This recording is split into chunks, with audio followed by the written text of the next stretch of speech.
Hello again, thanks for joining me. Back in my favourite place, country park near me, and I'm actually sitting outside the Bee-Man's place. I'm going to show you, sorry if I'm twisting you around. This is a beautiful place. Not if you're in the bee world, then you'll know of, and I can't remember his name, and please forgive me if you're watching this and you know who you are. I call him the Bee-Man.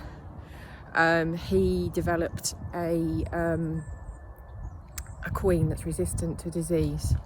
A little while ago, some nasty people come and set fire to everything here, and you can imagine the expletives that I used on that. He's recovering, he's got some new sheds up and stuff, but this guy has spent his whole life dedicated to bees, and he was 89. So you can only imagine the loss, the grief that guy felt. It just must have been awful. You watch your life work go up in smoke because some mindless thug decided to set fire to it. It just doesn't bear thinking about. And I can only say to him, I'm sending you lots of love, and I don't know what to say. And there are times when people have grief and loss, you don't know what to say. And it's quite all right to say, I really don't know what to say, but it must be crap. I can't imagine how you feel, because you don't.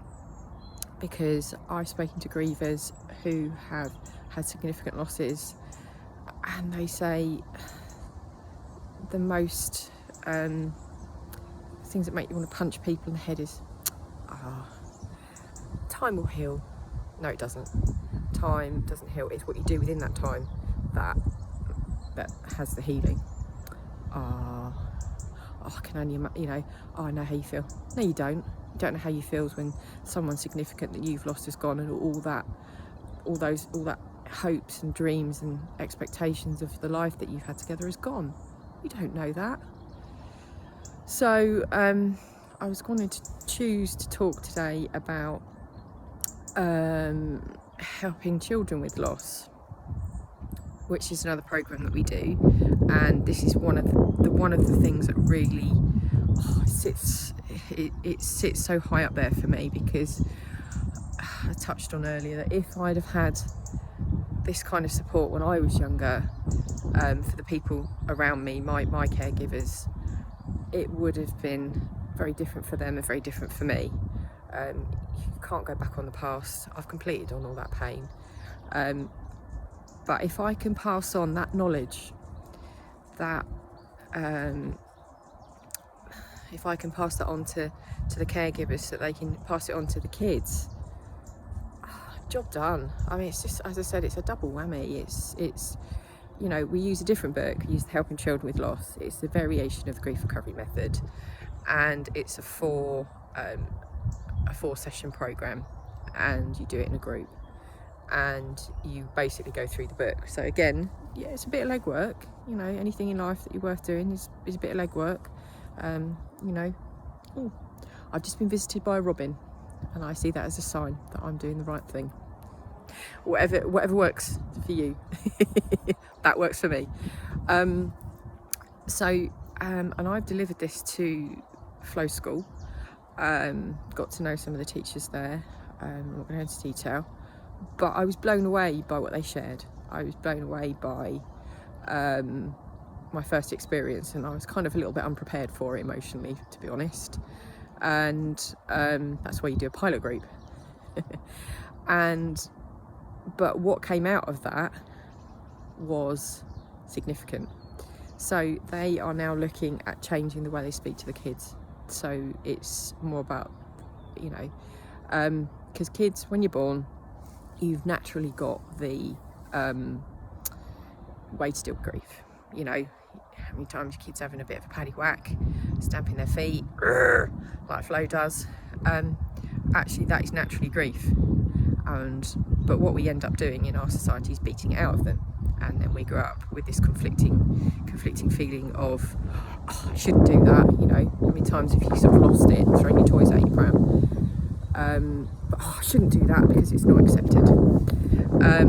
This is actually teaching kids to express themselves normally and naturally, allowing them to have and develop their tools for their grief. So going through, they're going to grow up more balanced, which those of you that know me, my thing in life for Flo is for her to grow up balanced.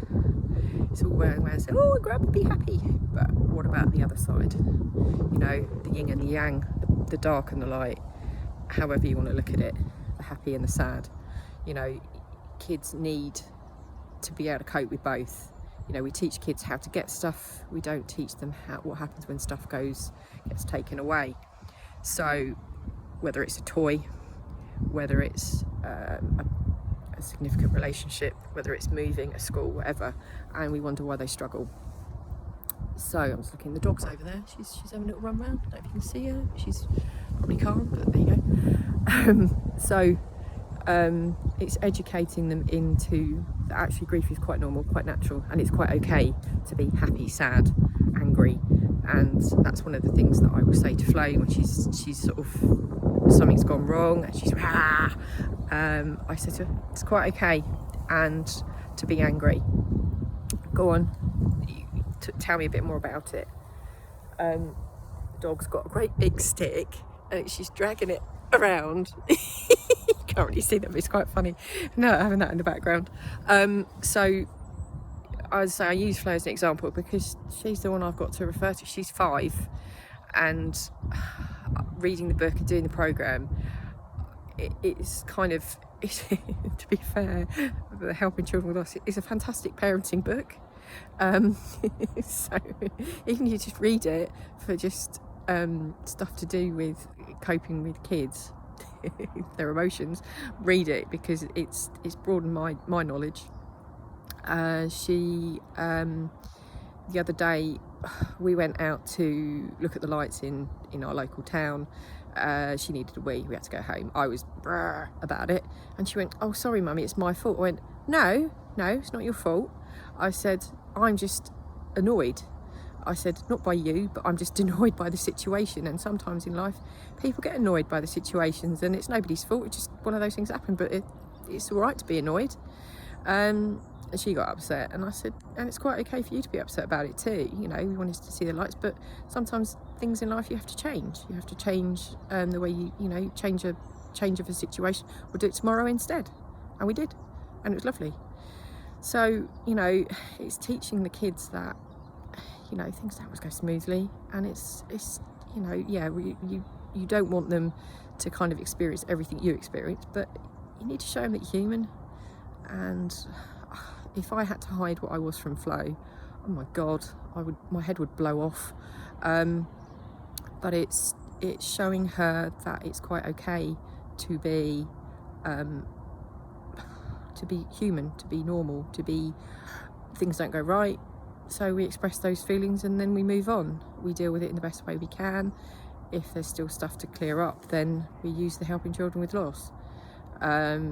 So I'm teaching her that in a very small way, and as she goes through life I will educate her more on it, and hoping that when she grows into a young woman she'll have the tools to cope with